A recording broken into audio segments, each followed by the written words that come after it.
오늘의 주요 뉴스입니다. 문재인이 자꾸 세계적인 인기그룹 가수 방탄소년단을 이용해 먹어 논란입니다. 문재인은 도쿄 패럴림픽 개막을 하루 앞둔 어제 방탄소년단의 버터 가사를 인용한 뒤 장애인 국가대표 선수들의 도전이 우리 국민과 전 세계인에게 용기와 희망이 될 것이라고 말했습니다. 문재인이 방탄소년단 팬들의 기분은 생각하지 못하나 본데 선수들 격려하고 싶으면 앞으로 본인 머릿속에 생각나는 말들로만 격려하길 바랍니다. 수술실 내 CCTV 설치가 대리수술 논란 6년 만에 의무화됩니다. 국회 보건복지위원회는 23일 수술실 CCTV 의무 설치 내용을 담은 의료법 개정안을 의결했습니다. 이에 대해 환자 측은 병원의 수술 장면 촬영을 요청할 수 있게 됐습니다. 의료계는 의사들이 어려운 수술을 기피하게 될 것이라며 강력 반발했습니다.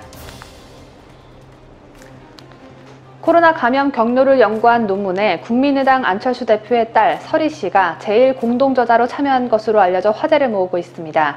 과학저널 네이처 화학에 실린 이 논문은 코로나 바이러스가 인체세포에 접근해 침투하는 관문을 발견했다는 내용입니다.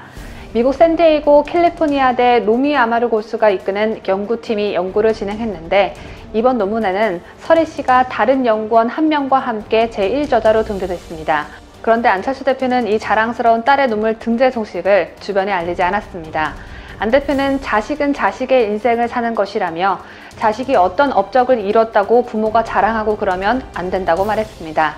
조민 아버지와는 비교 불가인 듯한데 조민과 같은 논문 저자 관련 일이다 보니 자꾸 비교를 하게 됩니다. 딸이 가짜 인생을 살게 만든 조민 아버지와 비교 대상에 올린 점 안 대표에게 진심으로 사과드립니다. 곽상도 국민의힘 의원을 사칭한 유튜브 채널로 인해 곽 의원이 피해를 호소하고 나섰습니다. 현재 유튜브에는 곽 의원의 이름과 사진을 도용한 곽상도TV가 개설돼 특정 편향의 내용물이 게시되고 있는 상황입니다. 곽 의원은 이 채널은 저와 무관한 채널로 지난주에 이미 유튜브 측에 신고하고 삭제 요청을 해놓았으나 조치가 되고 있지 않다며 곽상도TV는 저와 무관한 도둑 채널이니 현혹되지 않길 바란다고 당부했습니다. 이상으로 오늘의 주요 뉴스였습니다.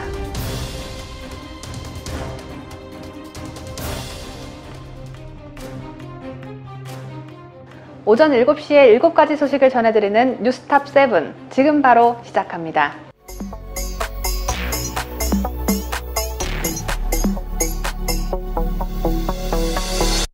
어제는 4.15 총선 조작 선거 의혹과 관련한 두 번째 지역의 재검표가 진행된 날이었습니다.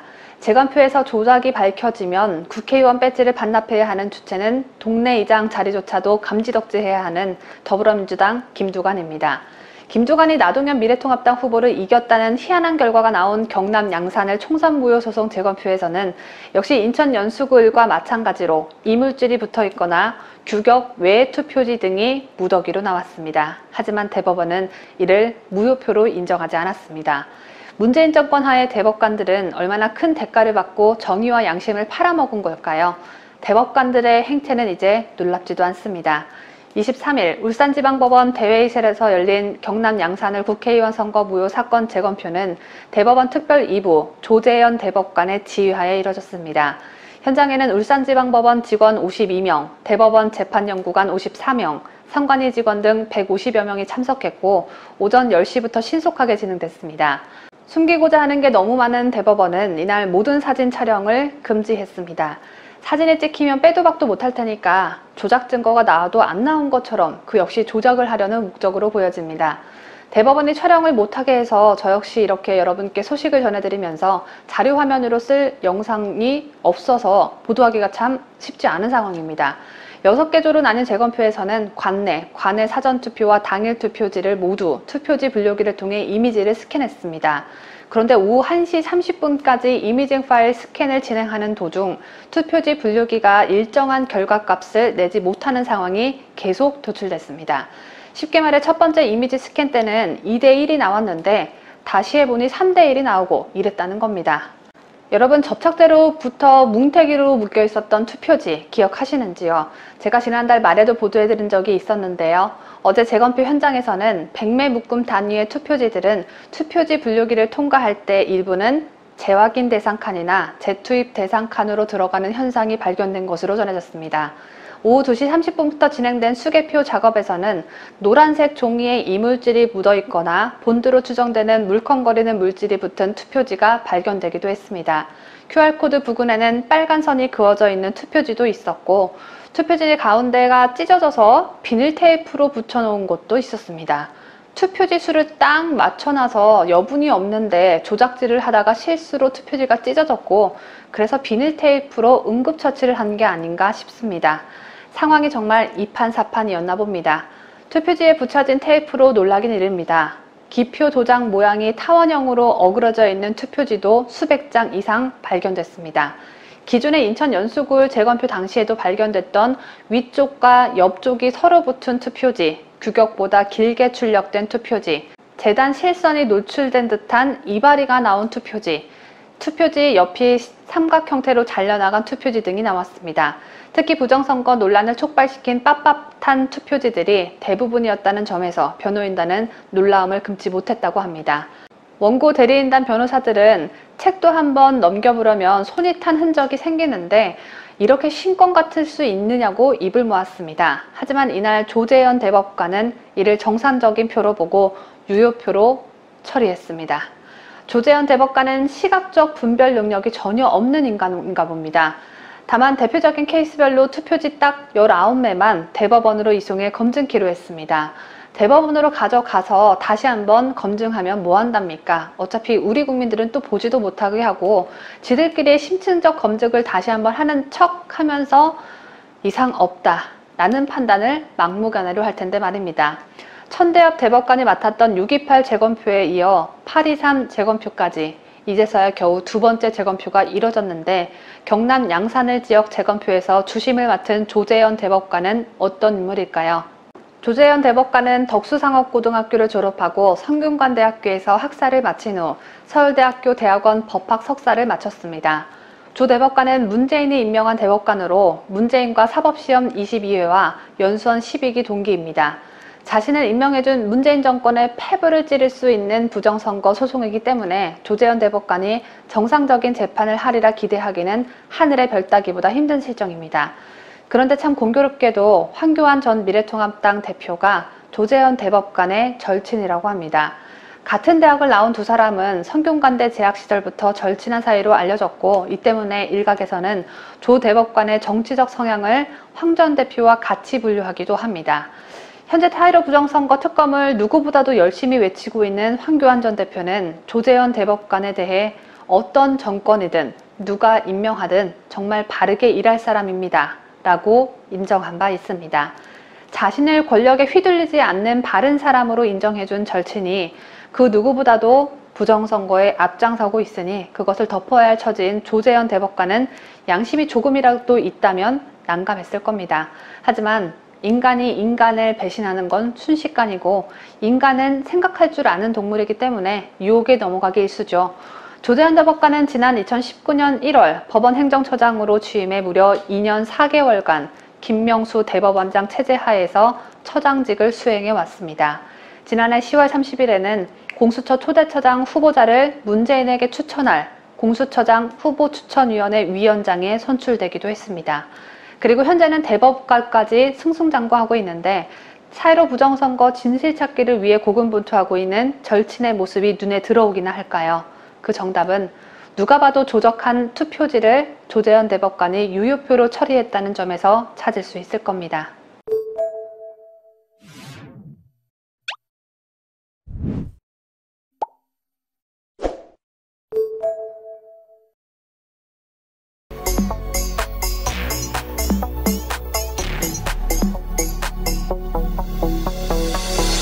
기억은 신의 선물이고 망각은 신의 축복이다라는 말이 있습니다. 슬픈 기억, 기억하기 싫은 기억, 뇌리에 남겨놓고 싶지 않은 기억, 즉 머릿속에 남아 나를 괴롭히는 기억들을 잊음으로써 즐겁게 웃고 살 수 있다는 것인데요.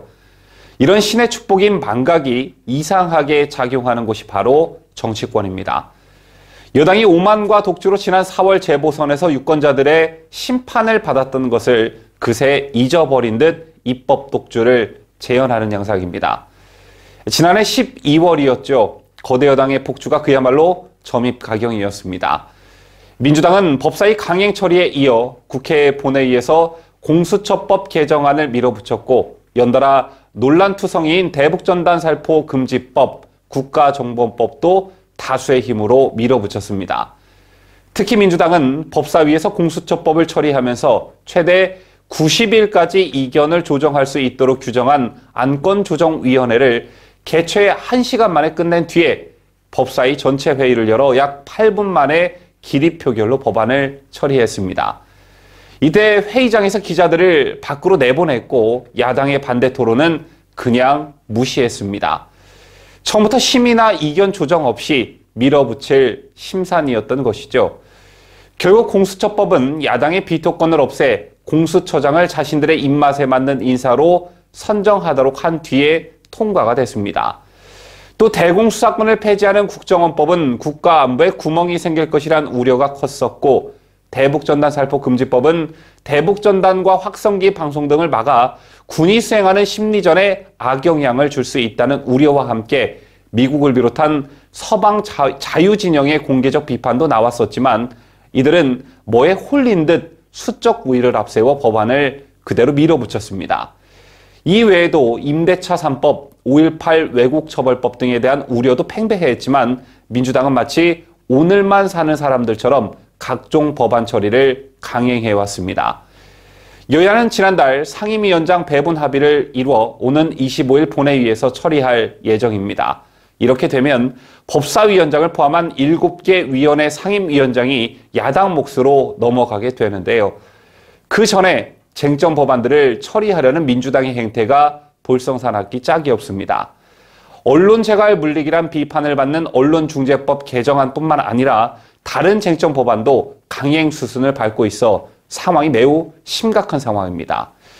야권과 전문가들 뿐만 아니라 여권의 대선 주자들도 우려를 나타내고 있는 언론중재법을 밀어붙여온 여당이 사립학교법과 탄소중립기본법과 같은 쟁점 법안들도 야당과의 합의 없이 본회의 강행 처리를 예고하면서 논란이 더욱 가중될 전망인데요.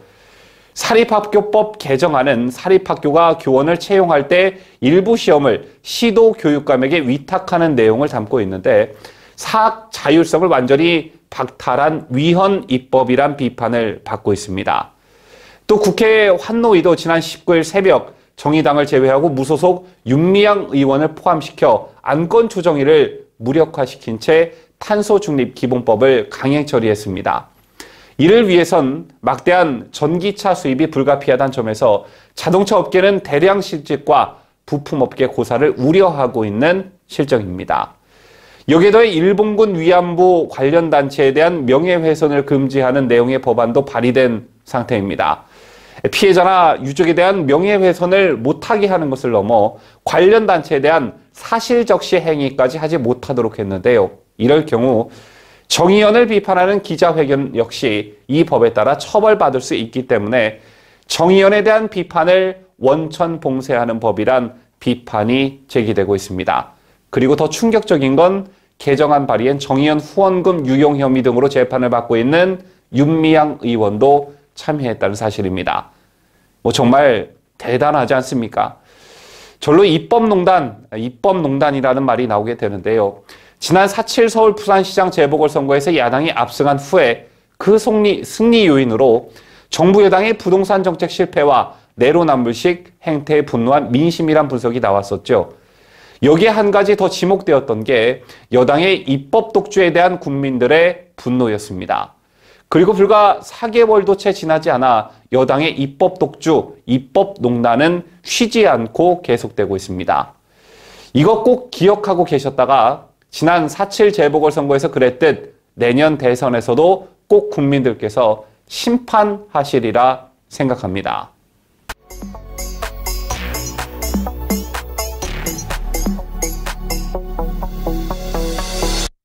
국회에서 청와대를 대상으로 한 국회 운영위원회 전체 회의가 열렸는데 시작부터 여야 간 고성이 오갔습니다. 회의에서 가장 중점적으로 다뤄야 할 사안은 다름 아닌 코로나죠. 코로나 방역을 앞으로도 덜 떨어지게 할 것이냐, 백신은 계속 거지같이 받았을 것이냐, 이런 문제를 중점적으로 다뤄야 했는데 정작 김호란 청와대 방역기획관은 회의에 불참했습니다. 그래서 이를 두고 여야 의원들 간 고성이 오간 것인데 본격 질의에 앞서 전주의 국민의힘 의원은 의사진행 발언을 통해 김호란 기획관 불참에 대해 문제를 제기했습니다. 오늘 그 청와대에 대한 효율적인 회의를 위해서 김호란 방역 기획관의 출석을 요청을 했습니다. 아시는 바와 같이 거리두기 연장이 14번째 이루어지고 있고요. 그리고 이런 정부의 방역 실패 책임론의 중심에 김호란 방역 기획관이 있습니다. 오랜만에 오늘 운영위가 열리는 자리이고요. 또한 국민들이 다 보고 계십니다. 이 코로나 방역 굉장히 중요한 부분이고 이 부분에 대한 심도 있는 논의를 위해서 김호란 방역기획관이 오늘 회의에 참석할 수 있도록 위원장님께서 그렇게 조치해 주시기 바랍니다. 그러자 여당 의원이 간사인 한병도는 오늘 방역 문제를 이태원 비서관이 오기 전부터 사회수석실에서 총괄을 하고 있고 오늘 알기로 이태한 사회수석님 참석하셨죠? 예, 그러면 우리 야당 의원님들의 우려와 걱정, 방역 문제를 전체를 총괄하는 이태원 사회수석을 통해서 답변을 충분히 들을 수 있기 때문에 굳이 참석을 시킬 필요성을 비서관이기 때문에 필요성을 못 느꼈고요. 오늘 이태원 사회수석에게 질의한 내용을 충분히 하시면 될 것 같습니다. 이상입니다. 코로나 방역 기획을 담당하는 김호란을 방역을 논하는 자리에 굳이 참석시킬 필요성을 못 느꼈다니 이게 말이나 되는 소리입니까? 김호란이 처음 청와대에 입성했을 때 얼마나 큰 논란을 불러일으켰는지 여러분 다들 기억하시죠? 백신 구입 늑장으로 비난을 받는 문재인 정부를 두둔하기 위해 김호란은 백신이 급하지 않다. 다른 나라에서 백신을 먼저 접종해 위험을 알려주는 것은 고마운 일이다 라고 발언하면서 문재인에게 알랑방구를 뿡뿡 끼어댔고 이에 문재인은 방역기획관이라는 있지도 않은 자리를 새로 만들어 자신을 옹호해준 김호란에게 선물했습니다. 또 코로나는 전염병에 해당하죠. 하지만 김호란은 전염병과는 전혀 관련 없는 암역학 전문가입니다. 전염병에는 전문성이 전혀 없는 김호란을 청와대에 데려다 놓고 국회 회의에 콧배기도 안 보인다는 건 국민을 무시하는 처사이죠. 김호란에 대해 논란이 되었던 건 많지만 한 가지만 더 덧붙이자면 김호란은 문재인 정부의 1주택자 기조와 배치되는 2주택자입니다. 집을 2채나 가지고 있든 말든 전문성이 있든 말든 내 칭찬만 하면 무조건 오케이. 이게 바로 문재인이 사람을 뽑는 기준입니다. 김호란 청와대 방역기획관을 굳이 참석시킬 필요성을 못 느꼈다고 말한 더불어민주당 한병도의 어처구니 없는 발언에 국민의힘 의원들은 즉각 반발했습니다. 야당 간사인 추경호 국민의힘 의원은 그런데 통상적으로 비서관들이 비서관급에서 오랫동안 직제에 있었으면은 거기를 총괄하는 수석 또는 비서실장, 정책실장께서 답을 하시겠지만은 이례적으로 지금 코로나 방역과 관련해서 청와대에서 별도의 노력을 경주하겠다. 그래서 일종의 청와대 내에 실무 컨트롤 타워 역할을 하는 방역기획관을 신설을 했습니다. 그리고 지금 대한민국의 방역, 코로나, 백신 이것보다 더 중요한 게 뭐가 있겠습니까? 그래서 새로이 직제를 편성한 만큼 좀 나와서 본인이 어떻게 지금 업무를 하고 있는지, 어떤 관으로 대통령을 보좌하고 있는지, 그리고 앞으로 코로나 방역과 관련해서 어떤 전문성을 갖고 우리 국민들께 메시지를 줄 것인지, 그래서 최고 전문가라고 하는, 최고 실무 책임자라고 하는 김호란 방역기획관을 꼭 와서 여기 참석해서 우리 의원들한테도 설명하고 국민들께 좀 이야기를 좀 전문성 있게 해달라. 이런 취지로 요청을 했던 겁니다. 지금이라도 여당 그리고 청와대에서는 저는 비서실장님께서 하등에 우리 가장 전문가라고 칭하는 방역기획관을 이 자리에 출석해서 국회의원들한테 설명 못할 이유가 없다 생각합니다. 이거 뭐 국가 기밀도 아니고 그런 차원에서 적극적으로 좀 출석에 임해서 성일종 국민의힘 의원도 김호란 기획관이 안 나온다는 것은 있을 수 없는 이야기다라며 목소리를 높였습니다. 이분이 전문가여서 청와대가 한 거 아닙니까? 지금 사회수석께서 지금 전문성이 의료인인가요?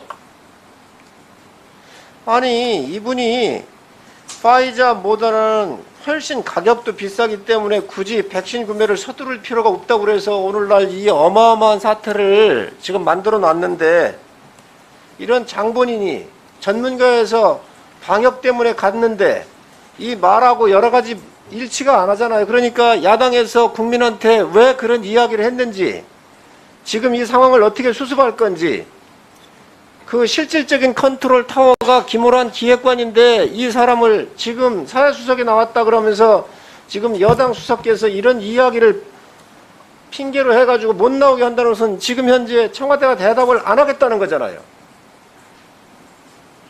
아니, 국민이 묻는 자리에 뭐가 두려워서 못 나오는 겁니까? 이보다 더 중요한 게, 이보다 지금 이 국민 건강과 중요한 것보다 지금 없는데, 이런 부분에서 나오도록 하고 야당이 묻도록 해주고 그거에 대해서 국민을 이해시킬 생각을 하지 아니하고 지금 정치적으로 디펜스를 하기 위해서 이런 결정을 해놓고 사회수석한테 미룬다고 한들 국민이 이걸 믿겠습니까? 빨리 다시 협의하셔가지고 참석을 시켜주시기 바랍니다. 그러자 더불어민주당 한병도는 질의 시작도 하기 전에 분위기가 이상하게 가고 있다며 이 뭐 정치적 디펜스가 아니고 자꾸 이것을 이슈화 시키는 것이 오히려 정치적 의도가 있지 않나 이런 의심이 들고요. 이 업무보고 청와대 수석이요. 이 예를 들어 정무수석이 자치발전 비서관하고 뭐 정무비서관실, 정무기획관실 있으면 모든 내용을 종합적으로 오히려 판단할 수 있는 건 정무수석인 거거든요. 똑같습니다. 여기 뭐 실무총괄을 김호란 방역기획관이 하지만 오늘 이 자리에는 이걸 총괄 책임지고 있는, 그리고 오히려 더 넓게 바라볼 수 있는 사회수석이 나와서 그 총책임자에게 질문을 한다는 게 뭐가 문제인지 도저히 이해가 가지 않고요. 야당 의원 여러 명이 번갈아 가면서 수차례 설명을 하는데도 뭐가 문제인지 이해가 안 된다는 한병도는 의원 배지 반납하고 집에 가서 그냥 쉬셔야 할 것 같습니다. 코로나 방역 실무총괄은 김호란이 하지만 더 넓게 바라보는 사회수석이 나와서 질문을 받는데 뭐가 문제냐고요. 그런 논리라면 모든 걸 가장 높은 곳에서 바라보고 있는 대통령이 있는데 사회수석은 왜 필요하고 정무수석은 왜 필요하고 민정수석은 또 왜 필요하며 최근 청년비서관 자리를 왜 신설했습니까? 더 넓게 바라보는 사회수석이 나와서 그걸로 된 거라면 그냥 다 나오지 말고 청와대 우두머리인 문재인 딱 한 명만 나와서 모든 질문을 다 받으면 되겠습니다.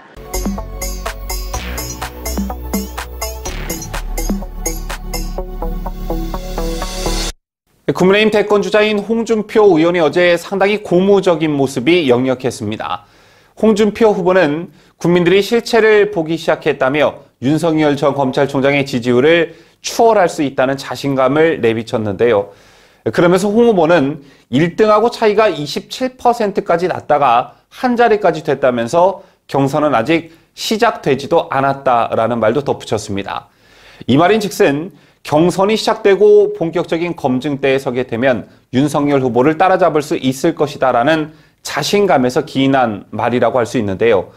그렇다면 홍준표 후보가 언급한 1등과 차이가 한 자리까지 됐다고 한 여론조사는 어떤 여론조사일까요? 실제 어제 발표된 야권 대선 주자 적합도 조사에서 윤 전 총장과 홍 의원의 지지율 격차는 한 자릿수로 좁혀졌습니다. 한국사회여론연구소가 TBS 의뢰로 지난 20일부터 21일까지 전국 성인 1,007명을 상대로 범보수권 적합도 조사 결과 윤 전 총장은 28.4%, 홍 의원은 20.5%를 기록했습니다. 윤 전 총장은 일주일 전보다 1.7%포인트 상승에 그쳤지만 홍 의원은 3.9%포인트 증가하면서 처음으로 지지율 20%대에 들어섰는데요. 홍 의원의 상승세는 다른 여론조사에서도 확인되고 있습니다. 리얼미터가 오마이너스 의뢰로 지난 8일부터 9일까지 전국 성인 2,058명을 상대로 조사한 결과에서도 범보수 대권 후보 적합도 조사에서 윤 전 총장 27.2%, 홍 의원 15.4%였습니다. 이는 전주 조사 대비 윤 전 총장은 1.8%포인트 하락했으나 홍 의원은 2.1%포인트 상승한 수치였는데요. 이 같은 추이를 두고 역선택이란 분석도 있지만 반면 윤 전 총장이 국민의힘에 입당한 뒤 당내 분란의 중심에 서자 일부 지지층이 대선 재수생인 홍준표 의원에게 옮겨갔다는 분석도 나오고 있습니다. 이 같은 지지율 변화로 홍준표 후보는 추석 전으로 골든크로스를 이루겠다는 포부를 드러내기도 했습니다. 여러분께서는 어떻게 보시는지요? 사람은 원래 믿고 싶은 것만 믿는 경향을 보이기 때문에 윤석열 후보를 지지하시는 분들께서는 홍준표 후보의 상승세를 두고 민주당과 좌파 성향 국민들의 역선택의 결과다라는 데 방점을 찍으실 테고, 반대로 홍준표 후보를 지지하시는 분들께서는 윤석열 후보의 거품이 꺼지고 검증된 후보인 홍준표 후보의 시간이 왔다는데 방점을 찍으실 텐데요. 정치적 해석과 분석은 제각기겠지만 이 같은 현상은 특정 후보 지지 여부를 떠나 바람직한 현상이라고 저는 생각합니다. 지난 방송에서 제가 누차 강조해 드린 바 있지만 특정 후보 한 사람의 독주는 굉장히 위험하다 때문에 최소한 2강 구도, 많게는 3강 구도 정도는 형성이 돼야 경선 흥행 면에서도 또 리스크를 줄이는 측면에서도 바람직하다는 말씀을 수차례 드렸습니다. 이런 측면에서 홍준표 후보와 최재형 후보의 지지율이 좀 오르길 바랬었는데 일단 홍준표 후보가 먼저 치고 올라가는 분위기입니다. 그래서 그런 것일까? 홍준표 후보의 상승세를 견제하려는 분위기도 감지되고 있는데요. 이걸 견제 발언이라고 보기도 그렇고 실언이라고 봐도 그렇고 어쨌든 그 주인공은 다름 아닌 국민의힘 최고위원인 김재원 의원이었습니다. 어제 이 김재원 의원의 발언이 상당히 논란이 되었었는데요. 김 최고위원은 전날 정봉주 전 민주당 의원이 진행하는 유튜브 채널 봉헌반점에 출연했습니다. 정 전 의원이 홍 후보와 손을 잡을 생각 없느냐라고 묻자 김 최고위원은 없다, 싫다라고 잘라 말했는데요. 그러면서 홍 후보는 당선 가능성이 별로인 것 같다라고 말했습니다. 그러자 정 전 의원이 홍 후보가 윤석열 후보를 경선에서 이길 것 같다라고 유도신문을 하자 김재원 최고위원은 그러면 큰일 난다라고 답했습니다. 김 최고위원의 이 같은 시각은 홍준표 후보가 국민의힘 대선 후보로 최종 선출되면 내년 대선에서 더불어민주당 후보를 이기기 어렵다는 것인데요. 그러자 홍준표 캠프 측이 강력 반발했습니다. 홍준표 캠프의 대변인을 맡고 있는 여명 대변인은 진박 간별사 자처하며 보수 정권 몰락을 가져온 장본인이 시대가 변했다고 진윤 간별사가 되겠다며 아양부리나라며 감정 섞인 비판을 내놨는데요. 대변인의 이런 입장 표명에도 분이 가시질 않았는지 홍준표 후보가 직접 자신의 SNS에 새털처럼 가벼운 입으로 야당을 농단하고 있다. 이제 그만 정계에서 사라져 주었으면 한다. 국회의원 낙선했을 때 그때 사라져야 했다고 아주 세게 김재원 최고를 비판했습니다. 현재 논란이 되고 있는 영상, 즉 김재원 최고위원이 홍준표 후보가 최종 후보가 되면 큰일 난다라고 말한 발언이 담긴 영상은 현재 삭제된 상태입니다. 왜 그러냐? 김재원 최고위원도 이 부분이 문제가 될 줄 알고 삭제 요청을 했다고 하는데요. 그 뒤에도 김재원 의원은 가볍게 던진 말이었다라며 오해를 일으켜서 죄송하다는 말을 최고위원회의석상에서 한 것으로 전해졌습니다. 자, 이거 누가 봐도 김재원 최고위원이 입이 10개라도 할 말이 없는 상황이 벌어진 것이죠.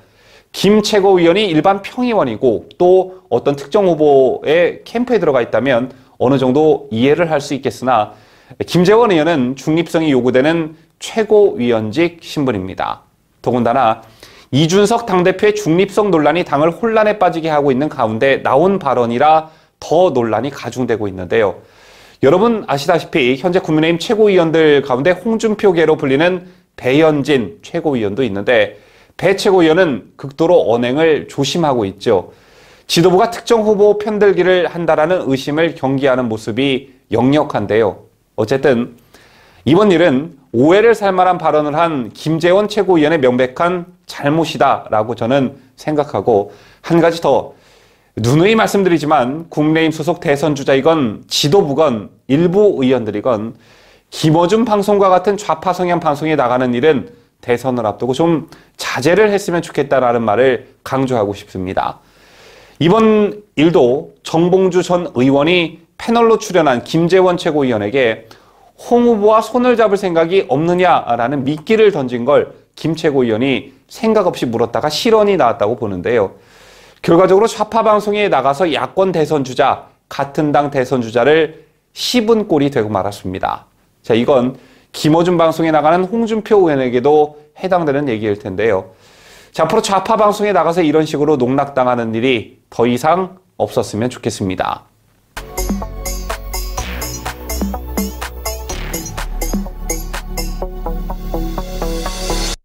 오늘은 랭킹 2위와 1위를 같이 엮어서 보도해 드릴 텐데요. 유승민과 이준석, 이준석과 유승민, 뗄래야 뗄 수 없는 두 사람의 소식을 묶어서 보도합니다.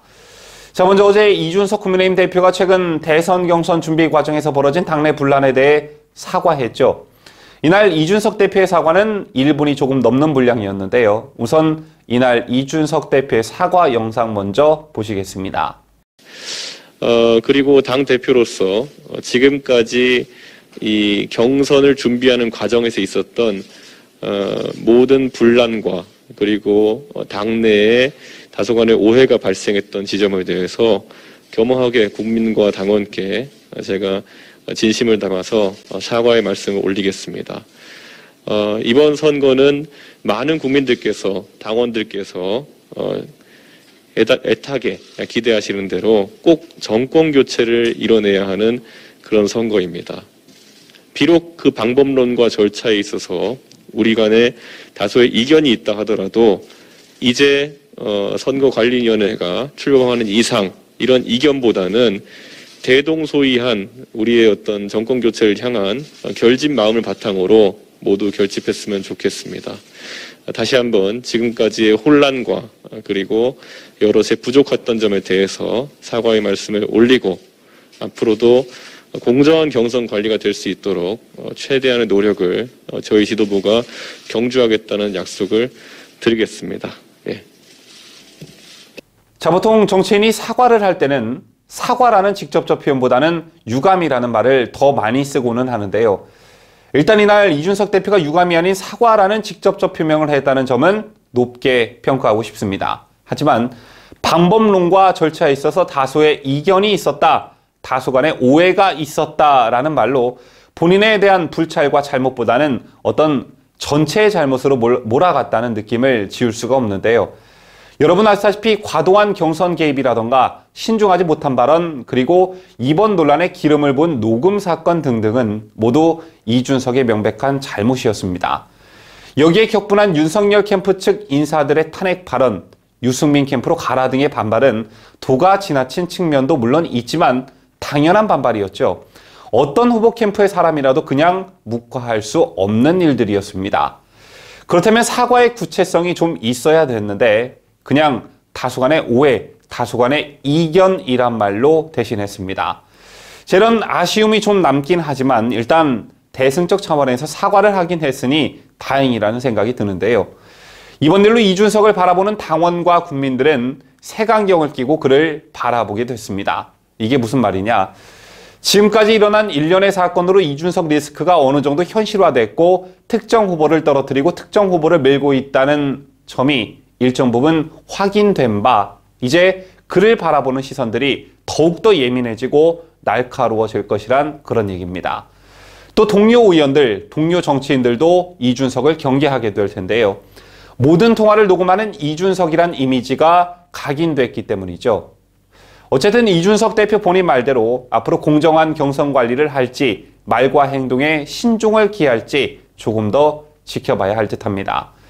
이처럼 이준석 대표가 공개 사과를 하고 당선거관리위원장에 정호원 전 총리가 내정됨으로써 당이 안정세로 접어드나 했더니 갑자기 유승민이 튀어나왔습니다. 많은 국민들께서 정권 교체를 간절히 원하고 계십니다. 그런데 최근 우리 당의 내홍을 보며 이러다가 정권 교체에 실패하는 거 아니냐는 걱정의 목소리가 커지고 있습니다. 이 갈등의 중심에 윤석열 후보가 있습니다. 윤석열 후보께 단도직입적으로 묻겠습니다. 비대위로 가야 한다. 당대표라도 탄핵도 되는 거 아니냐. 이준석 대표는 사퇴 후 유승민 캠프로 가라. 윤석열 캠프의 핵심 인사들, 윤 후보와 가까운 인사들은 도대체 왜 이런 도발을 하는 것입니까? 무엇을 노리고 이러는 겁니까? 이런 도발적 발언이 한두 번도 아니고 계속되는 이유가 무엇입니까? 우선 캠프 인사들의 잇따른 도발에 대해 윤석열 후보는 본인이 직접 사과하셔야 합니다. 내 뜻이 아니다라는 말로 대충 넘어갈 수 있는 문제가 아닙니다. 캠프 인사가 계속 당대표를 흔드는데 이런 일이 후보의 승인이나 묵인 없이 과연 가능한 일입니까? 윤 후보의 캠프는 후보 따로 참모 따로입니까? 본인의 캠프 하나도 제대로 이끌지 못하면서 어떻게 대한민국의 대통령이 되려 한다는 말입니까? 그리고 이제 더 이상 당대표를 흔들지 마십시오. 보셨다시피 어떤 SNS에 글을 올린 것도 아니고 긴급 기자회견을 자청해 준비한 원고를 읽어내려갔습니다. 이준석, 윤석열 갈등과 관련해 누가 이겼다, 누가 졌다 이런 어떤 유치한 표현을 쓰기는 좀 그렇지만 원희룡 후보의 폭로로 이준석은 궁지에 몰렸고 결국 사과하기에까지 이르렀죠. 여기에 본인이 선대위원장에 앉히려 했던 서병수 위원장까지 사의를 표했고 윤석열과 갈등 과정에서 자신이 멘토로 삼아왔던 김종인 전 비대위원장마저 사실상 윤석열 후보의 손을 들어줬습니다. 때문에 이준석 대표로서는 얻는 것보다 잃는 게 더 많았고 결국 사과하기에까지 이르렀는데요. 이렇게 이준석이 사과한 날 유승민이 갑자기 확 치고 나왔습니다. 마치 내 동생이, 내 아들이 누구한테 맞고 들어와서 화가 잔뜩 나 복수라도 해주려는 듯한 그런 인상을 주기에 충분했는데요. 그렇다면 유승민이 왜 긴급 기자회견까지 자청하며 당대표를 더 이상 건들지 말라고 윤석열에 경고하고 나선 것일까요? 자, 우선 이준석의 몰락은 곧 유승민의 몰락입니다. 이준석이 녹음 파일로 궁지에 몰리자 중간 보스 행동대장 격인 하태경이 나서 이준석의 보호막을 자처했었는데 그게 잘 먹혀 들어가지가 않았었죠. 그 이전에도 간간히 김웅 의원이 라디오 프로그램 같은 곳에서 나와 이준석을 실드 쳐줬지만 잘 먹혀 들어가지 않았을 뿐만 아니라 관심도 받지 못했습니다. 저런 건데 위기감을 느낀 바른정당 동지의 회장격인 유승민이 직접 튀어나온 것이다. 이렇게 볼 수가 있습니다. 즉 이준석을 맨 앞에 두고 대리전을 좀 치러보려 했는데 그 작전이 실패로 들어간 것입니다. 자, 또 한 가지 이러다가 국민의힘 최종 결선 후보자 4명에서 자신이 탈락할 수도 있다는 어떤 위기감에서 비롯된 것이다. 이렇게 볼 수도 있는데요. 이준석과 윤석열의 갈등으로 일종의 전선이 형성되었다고 볼 수도 있죠. 홍준표, 최재형 후보는 반 윤석열, 친 이준석 양상을 띠면서 이준석 옹호, 윤석열 비판 쪽으로 가고 있고 원희룡 후보는 이번 녹취록 파문으로 이준석과 외나무 다리에서 세게 붙었습니다. 이런 과정을 거치면서 유승민의 존재감이 현격히 줄어들었는데 이준석이 미는 후보가 유승민이다라는 세간의 오해를 받고 있는 상황에서 이준석을 옹호할 수도 그렇다고 윤석열을 비판하고 나서기도 참 애매한 진퇴양난에 유승민은 그간 빠져 있었습니다. 즉 윤석열과 각을 세우는 것도 홍준표, 최재형 후보에게 선점당했고 이준석 대표를 감싸는 것도 할 수 없는 그런 수렁에 빠진 것이죠. 이런 상황에서 김종인 전 비대위원장마저 윤석열 편을 드는 모양새가 나오고 더군다나 박근혜 정부 출신인 정홍원 전 총리가 선대위원장에 내정됐습니다. 때문에 어떤 꼼수와 새를 등에 업을 수 없는 그런 상황이 전개되자 유승민이 치고 나왔다 이렇게 볼 수가 있는데요. 여기 한 가지만 더 하자면 좀 전에 말씀드렸다시피 1위 후보인 윤석열과 각을 세우며 존재감이 드러나고 있는 건 홍준표 후보입니다. 토론회가 시작이 되면 윤석열 대 홍준표, 홍준표 대 윤석열의 어떤 치열한 공방전이 관심을 끌 테고 그렇다면 유승민이 내세울 건 토론회 말빨과 경제 정책 등일 텐데 이건 상당 부분 윤희숙 후보가 이 효과를 누릴 가능성이 높습니다. 언제가 방송에 출연한 윤희숙 후보가 유승민 후보의 경제 정책에 대해 비판적인 발언을 하는 것을 제가 본 적이 있는데요. 어쨌든 이런 점들을 종합해 보면 이날, 즉 이준석이 꼬리를 내리며 공개 사과한 날 왜 유승민이 갑자기 긴급회자회견을 하고 나섰는지 조금은 이해가 되시리라 생각합니다. 바른미래당에서 새살림을 차려 새로운 보수당을 창당한 유승민 세력을 미래통합당으로 끌어들인 건 황교안 당시 대표였죠. 이 점에 대해서 상당히 비판적인 시각을 갖고 있었는데요. 제 지인분께서는 이게 결과적으로 잘된 일이다 라고 말씀을 하시더라고요. 그래서 제가 왜 그런 생각을 가지고 계십니까? 라고 여쭤봤더니 최소한 지난 대선 때처럼 유승민이 대선 후보로 나서는 일은 없지 않겠느냐라고 웃으셨습니다. 자, 즉 그때 미래통합당에 안 들어왔으면 또 새로운 보수당 대선 후보로 기호 4번이나 5번쯤 달고 또 분탕질 치러 대선 후보로 나왔을 거다라는 말을 하고 싶었던 것입니다. 하지만 유승민, 이준석, 하태경 등등에 대한 경계는 항상 하고 있는 게 좋을 것 같다라는 생각을 가져봅니다.